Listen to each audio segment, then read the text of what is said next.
Hello students, welcome to class 12। एक example हमारे सामने यहाँ पर बेस थ्योरम का है और इस एग्जांपल के बेस पर हम पहले इसको पढ़ते हैं और इसमें क्या करना है उसको हम समझते हैं। इन अ फैक्ट्री, एक फैक्ट्री में विच मैन्युफैक्चर नट मशीन्स, ठीक है, नट मशीन्स ए बी एंड सी, तीन मशीन्स है, ए है, बी है, सी है, मैन्युफैक्चर रिस्पेक्टिवली 25%, 35%, 40%, यानी ए जो है 25% प्रोड्यूस करता है, बी 35% और सी हमारा 40% नट जो है प्रोड्यूस करता है। ऑफ देयर आउटपुट, उसमें देखा जा रहा है जब मैन्युफैक्चर हो जाता है तो ये देखा जाता है कि 5, 4 एंड 2% रिस्पेक्टिवली आर डिफेक्टेड, यानी जो प्रोडक्ट बना है बनने के बाद मालूम चल रहा है कि उसमें जो है कुछ परसेंटेज डिफेक्टिव, ठीक है। अब उसके बाद वो defective nuts, nut is drawn at random from a product, तो प्रोडक्ट में से एक नट को रैंडम निकाला जाता है, is found to be a defective, और वो मान लीजिए डिफेक्टिव है, तो डिफेक्टिव है तो find the probability that is manufactured by machine B, हमें उसकी प्रोबेबिलिटी निकालनी है जो मशीन जो है मशीन बी हमारा मैन्युफैक्चर करता है, ठीक है। तो हम आइए देखते हैं, पहले तो हम यहां पर देखते हैं कि इसको एक टेबल बना लेते हैं। इस टेबल में पहले हम टेबल बना लेते हैं और यहां पर लिख देते हैं मशीन ए, यहां पर हो गया मशीन बी एंड मशीन सी। ये हमारे पास जो है मशीन्स का। अब इसमें मशीन को हम देख रहे हैं इसमें कि यहां पर प्रोडक्शन, ये हमारे पास जो है यहां हमने यहां पर देखा कि प्रोडक्शन और डिफेक्टिव हमारे पास जो है, तो प्रोडक्शन मान लीजिए कि मशीन ए का प्रोडक्शन कितना है 25%, और यहां पर हमारे पास दिस इज 35% और यहां पर है हमारा 40%, और डिफेक्टिव कितना मिल रहा है इसमें 5% और यहां पर है 4% और यहां पर है 2%, ठीक है। तो पहला तो हम एक चीज ध्यान देने वाला बात है कि यहाँ पर इवेंट हमारे जो दिए गए हैं, प्रोडक्शन को हम जो है मान लेते हैं, तो प्रोडक्शन हमारे पास मान लीजिए कि प्रोडक्शन ए, प्रोबेबिलिटी ऑफ ए हम अगर फाइंड करें तो ए की प्रोबेबिलिटी क्या होगी, तो ये 25% है, ये हो गया 25/100। Probability of B is equal to कितनी हो जाएगी 35/100। Probability of C is equal to कितनी हो जाएगी 40/100। तो ये सब प्रोबेबिलिटी क्या है जो प्रोडक्शन हो रहा है, प्रोडक्शन का हमने जो प्रोबेबिलिटी हमने यहां पर लिखी है। अब बारी आती है डिफेक्टिव की। Let A B the event, let A क्या है, ये हमारा जो है डिफेक्टिव, तो डिफेक्टिव का हमारे पास वेरिएंट है, तो यहां पर होगा कि हमारे पास प्रोबेबिलिटी ऑफ ए गिवन, या इसको हम दूसरा नाम देते हैं ई कर लेते हैं ताकि जो है, क्योंकि ए भी ऑलरेडी है, प्रोबेबिलिटी ऑफ ई गिवन ए, तो ये हमारे पास जो है कंडीशनल प्रोबेबिलिटी है, तो ये जो है डिफेक्टिव है और ए का है, तो कितना है 5/100। Probability of E given B, तो ये हमारे पास जो है हो जाएगा 4% यानी 4/100, और probability of E given C is equal to here 2/100, ठीक है। अब यूजिंग हमें जो है डिफेक्टिव की प्रोबेबिलिटी फाइंड करनी है, तो जो कि कहां का है, बी का है, तो हमने यहां पर देखिए यहां पर probability of B given E that is equal to, तो हम यहां लिख सकते हैं प्रोबेबिलिटी ऑफ यहां पर b into probability of e given b, हम यहां पर बेस थ्योरम का यूज करेंगे, probability of a into probability of e given a plus probability of b into probability of e given b into plus probability of c into probability of e given c। हम यहां पर इसे Bayes theorem के आधार पर हमारे पास Bayes theorem, तो Bayes theorem से हम जो है इसको लिखते हैं।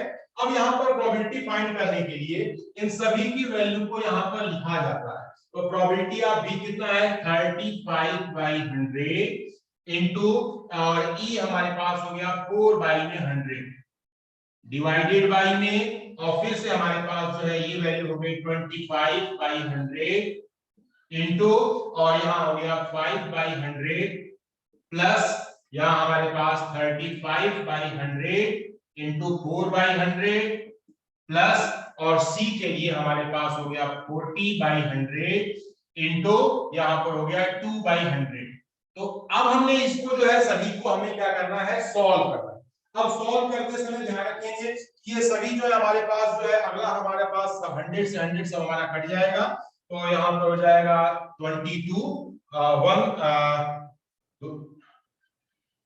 140 बाई यहाँ पे 125 प्लस यहाँ पर हो गया 140 प्लस यहाँ हो गया 80। इसको हम जो है थोड़ा सिंप्लीफाई कर दें तो सिंप्लीफाई करने पर हमारे पास जो वैल्यू होगी 30 बाई में, ये हमारे पास वैल्यू कितनी हो जाएगी 28/69। तो ये हमारे पास 28/69, this is the required probability. तो एक बार फिर से मैं इस क्वेश्चन को समझा देता हूं। क्वेश्चन में कहा गया है कि in a factory manufacturing nuts manufacture हो रहा है मशीन ए बी सी, 3 मशीनों के द्वारा। तो मशीन ए का प्रोडक्शन जो है 25% है, बी का 35%, सी का 40%, और उसमें से जब ये मशीन मैन्युफैक्चर कर देती है तो हमारे पास आउटपुट आता है। आउटपुट क्या आता है कि इसमें 5%, 4%, 2% रिस्पेक्टिवली डिफेक्टिव है। तो हमें जो है ये बताना है कि हमें जो है kind of probability of the defective nuts produced by a B. तो बी का हमें प्रोडक्शन देखना है। तो हमने सबका एक टेबल यहाँ पे फॉर्म किया। इस टेबल के बेस पर हमने जो है ए की प्रोबेबिलिटी, बी की प्रोबेबिलिटी, सी की प्रोबेबिलिटी निकाली, और डिफेक्टिव की प्रोबेबिलिटी भी हमने कंटिन्यू निकाली। बेस थ्योरम का हमने यूज किया। बी का पूछा है, बी वाला पोर्शन न्यूमरेटर होगा, और बाकी यहाँ पे टोटल प्रोबेबिलिटी को हमने यहाँ पर लिखा दिया, उसकी वैल्यू को सब्स्टिट्यूट किया, और बहुत आसानी से हम जो है इस थ्योरम को बेस थ्योरम के बेस पर इस क्वेश्चन को सॉल्व कर सकते हैं। ये बहुत इंपॉर्टेंट क्वेश्चन है, बोर्ड एग्जाम में पूछा गया क्वेश्चन है। तो स्टूडेंट्स, तो अब हम बात करते हैं नेक्स्ट क्वेश्चन।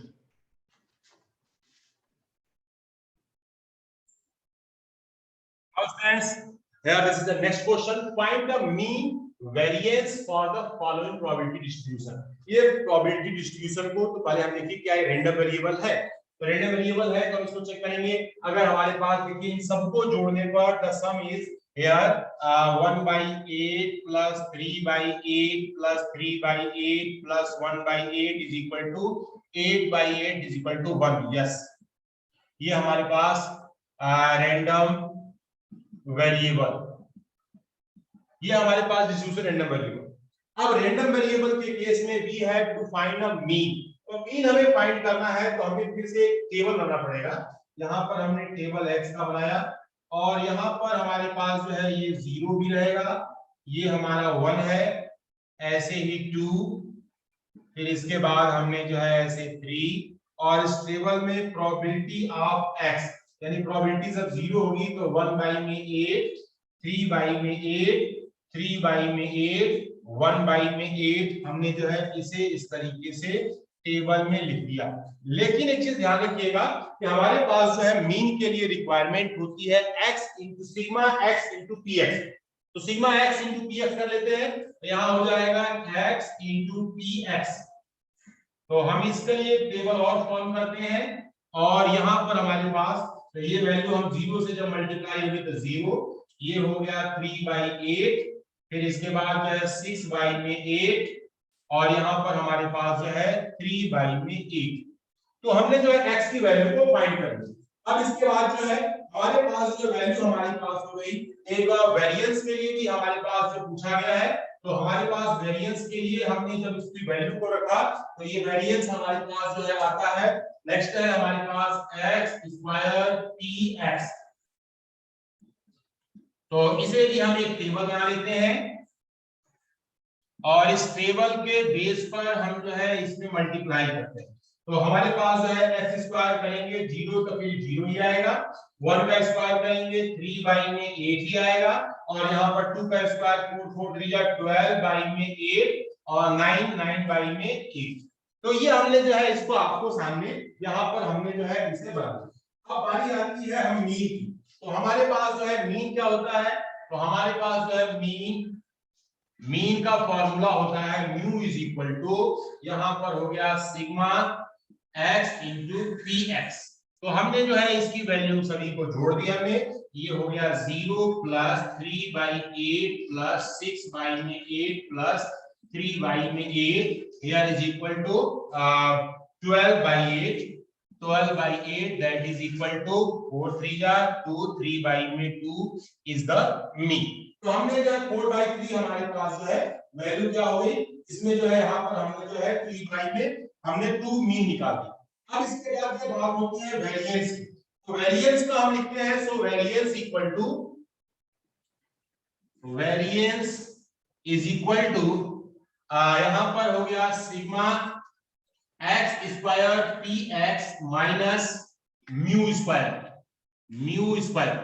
तो हमने जो है यहाँ पर इसको देखा कि ये हमने जो है म्यू स्क्वायर को वैल्यू भरा हमने, तो यहाँ पर हमारे पास वही सेम प्रोसेस, ये हो गया 0 प्लस 3/8 प्लस 12/8 प्लस 9/8, ये हमारे पास हो गया माइनस म्यू स्क्वायर 3/2 का स्क्वायर।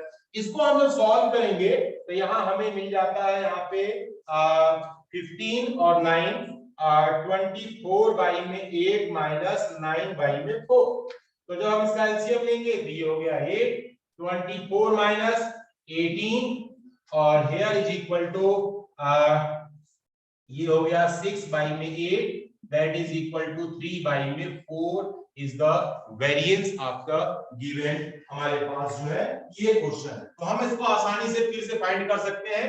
ध्यान रखिएगा कि हमारे पास मीन क्या होगा, मीन जो है, मीन जो म्यू होता है वो होता है sigma x into p x, और यहां पर हमारे पास वेरिएंस, वेरिएंस का जो है स्क्वायर है दैट इज इक्वल टू, ये है sigma x square P x minus का यहाँ पर म्यू स्क्वायर। तो ये वेरिएंस को हम आसानी से यहाँ से इन दो फार्मूले से हम जो है इसे फाइंड कर सकते हैं।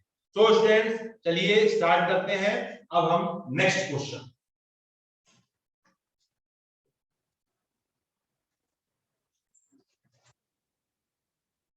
Now students example here, 2 cards are drawn simultaneously from the well shuffled pack of 52 cards. Find the mean and standard deviation of the number of kings. तो बात यहाँ पर हो रही है कि किंग जो है हमारे पास 52 प्लेइंग कार्ड्स में किंग की संख्या कितनी होती है, 4 होती है। 4 कार्ड हमारे पास जो है यहाँ पर होते हैं और इनमें से हमारे पास जो है इन सभी को, यानी हमारे पास जो दिया गया है नंबर ऑफ किंग। फिर क्वेश्चन पूछेंगे कि 2 कार्ड्स ड्रॉन, 2 ही कार्ड हमें जो है निकालने हैं, तो 4 हमारे पास होते हैं, 4 नहीं निकालने, 2 कार्ड निकालने हैं, तो हमारे पास x की पॉसिबल वैल्यू क्या हो जाएगी, x की पॉसिबल वैल्यू, x की वैल्यू 0 होगा, 1 होगा या 2 होगा। 2 कार्ड जो निकालने हैं तो या तो हम पैक में से निकालेंगे, एक भी कार्ड हमारा किंग नहीं आएगा, या एक कार्ड किंग आएगा, और या हमारे पास 2 कार्ड के किंग के आएंगे। ठीक है, तो हम यह बात करते हैं इसमें सभी के बारे में। बारी बारी से पहले हम स्टार्ट करते हैं यहाँ पर P0। अब इसमें से हमें देखना है कि जो है 4 कार्ड होते हैं हमारे पास जो है किंग के, 4 में से हमें जो है एक भी नहीं मिल रहा है, यहाँ हो गया 4C0 इंटू, ठीक है। अब हमारे पास तो कार्ड नहीं मिला है, तो बाकी जो है हमारे पास जो है वैल्यू कितनी है, तो 48C2, तो बाकी हमारे पास 48C2 जो है इसमें से मिल गया है, और टोटल कार्ड हमारे पास कितने हैं, 52C2, 52C2। देखिए बच्चों ये किंग के लिए है 4 कार्ड, 3 में से एक हमें किंग नहीं मिला है, तो बचे हुए कार्ड में से ही हमें जो है 2 कार्ड सेलेक्ट करने होंगे। ठीक है, ये हो गया P0 की वैल्यू। P1 की बात कर लेते हैं, तो 4 कार्ड में से एक मिलेगा, और बचा हुआ 48 में से C को हम 1 को सेलेक्ट करेंगे, और 52C यहाँ पर 2 मिलेगा। ऐसे ही प्रोबेबिलिटी ऑफ यहाँ पर 2 की बात कर लें तो 4C2 लेते हैं, तो 48C 0 बाई में 52C2। तो हम सभी को बारी बारी से हम यहाँ पर जो है इसमें हम देखते हैं, सॉल्व करते हैं, तो पहला वैल्यू आता है 188 बाई, और 52C2 को जब हम सॉल्व करते हैं तो वैल्यू हमारी आती है 221, अब यहाँ पर एक कीन के लिए हम सेलेक्ट करते हैं, तो एक कीन का होता है 32 बाई, ये हो गया 32 बाई 221, और इसको जब हम सॉल्व करते हैं 4c2 को, तो हमारे पास ये वैल्यू आपकी हो जाएगी 1 बाई में 221। अब हमें थोड़ा सा इस डिस्ट्रीब्यूशन को एक टेबल में यहाँ पर बनाना पड़ेगा। डिस्ट्रीब्यूशन हमारे पास क्या है, इस डिस्ट्रीब्यूशन को थोड़ा सा हम जब समझेंगे और फिर हम इसको बनाएंगे। तो यहाँ हमारे पास x की पॉसिबल वैल्यू 0, यहाँ पर हो गया 1 या ये 2, तो प्रोबेबिलिटी ऑफ x, हम x लेते हैं, x की वैल्यू कितनी होगी 188 बाई में 221, 1 के लिए हो गया ये हमारा 32 बाई 221 और 2 के लिए हो गया 1 बाई में 221। तो बात यहाँ पर ये तो समझ में आ रहा है। अब हमें इसके फाइंड करना है, मीन भी फाइंड करना है, तो हम यहाँ क्या करेंगे x इंटू पी एक्स को हम यहाँ पर इस टेबल में हम यहाँ पर फाइंड करेंगे। तो यहाँ हमारे पास फिर से ध्यान से देखें बच्चों, हमारे पास जो है x का मल्टीप्लाई होगा तो ये 0 हो जाएगा, 32 बाई में 2 2 1 हो जाएगा, और यहाँ पर हमारे पास जो है 2 बाई में 2 2 1 हो जाएगा। तो हमें यहाँ मीन फाइंड कर सकते हैं। अब उसके बाद जो हमें पहले तो वेरिएंस फाइंड करना होगा, तो वेरिएंस भी हम ये कैसे फाइंड करते हैं, इसके लिए भी थोड़ा सा हमें एक टेबल फॉर्म करना पड़ेगा। अब इसको भी थोड़ा सा आप देखिए, ये है x स्क्वायर पी एक्स